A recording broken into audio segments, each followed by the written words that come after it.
Doctor صاحب باہر سے ڈاکٹر کیوں دیتے ہیں اسٹیرائڈ؟ اچھا، اسٹیرائڈ کے بہت سارے جو ہے وہ استعمال ہیں. عام طور پہ ہمارے آپ دیکھیں کہ یہ مختلف صورتوں میں ہم جسم میں دیتے ہیں. جیسے کچھ لگانے کے لیے ہوتے ہیں جلد پہ بیماریوں میں، ہاں جی لگانے کے لیے. آنکھوں میں قطرے ڈالتے ہیں، آنکھوں میں اگر سوزش ہوتی ہے تو اس کے لیے دے سکتے ہیں. پھر جو ہے جن لوگوں کو دمے کا مسئلہ ہوتا ہے یا جو ہے وہ سانس کی بیماریوں کا مسئلہ ہے، پمپ کی صورت میں دیتے ہیں. کچھ لوگ جو ہے وہ کیا کہتے ہیں انجیکشن کی صورت میں دینا پڑتا ہے جب کوئی ایمرجنسی کی سچویشن میں آتا ہے. ٹھیک ہے، تو اس کو ہم ایمرجنسی میں بھی دیتے ہیں کیونکہ یہ لائف سیونگ ڈرگ ہے، یعنی کہ زندگی کو بچانے کے لیے ڈرگ استعمال ہو سکتی ہے. پھر کچھ ایسے ہیں کہ جن کو ہم جو ہے وہ کیا کہتے ہیں کھانے کی صورت میں جیسے گولیوں کی صورت میں دیتے ہیں.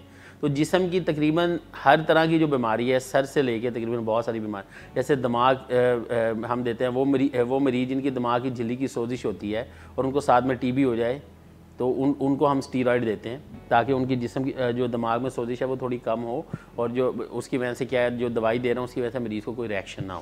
اچھا ڈاکٹر صاحب، جو کچھ مریض ایسے ہوتے ہیں کم ہوتے ہیں مگر کچھ ایسے مریض ہوتے ہیں جن کا قوت مدافعتی نظام متاثر ہو جاتا ہے یا اپنے خلاف ہو جاتا ہے، ان کو بھی دے سکتے ہیں؟ ہاں ان کو بھی دیتے ہیں. جیسے جو ہماری بیماری ہے جن کو آٹو امیون گروپ کہتے ہیں ہم، جس میں گینٹھیا ہے عام بیماری ہے، اس میں لوگ دیتے ہیں. پھر جو ہے اسی سے ریلیٹڈ ایس ایل ای ہے جس کے اندر جسم میں سارا تقریباً سسٹم افیکٹ ہوتا ہے، ان میں دیتے ہیں.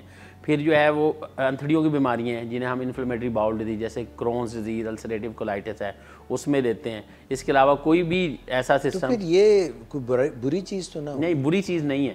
میں نے آپ کو بتایا کہ یہ شاید اینٹی بایوٹکس کے بعد جو سب سے زیادہ پرسکرائب چیزیں ہوتی ہیں ان میں سے ایک ہے، اور اس لیے ان کو ہم میڈیکل ڈرگ کہتے ہیں. میں نے ابھی یہ بتایا کہ یہ ایمرجنسی لائف سیونگ بھی ہے. اگر خدا نہ خاصہ کسی کو جو دمے کا بہت سیویئر اٹیک ہو، ٹھیک ہے، تو اس کے اندر بھی ہم اسٹیرائڈ دیتے ہیں تاکہ سوزش کم ہو، اندر جو جسم میں جو ہے کیا کہتے ہیں جو کیمیکلز ریلیز ہو رہے ہیں ان کو یہ کنٹرول کرتا ہے، جس کی وجہ سے مریض کا سانس بہتر ہوتا ہے.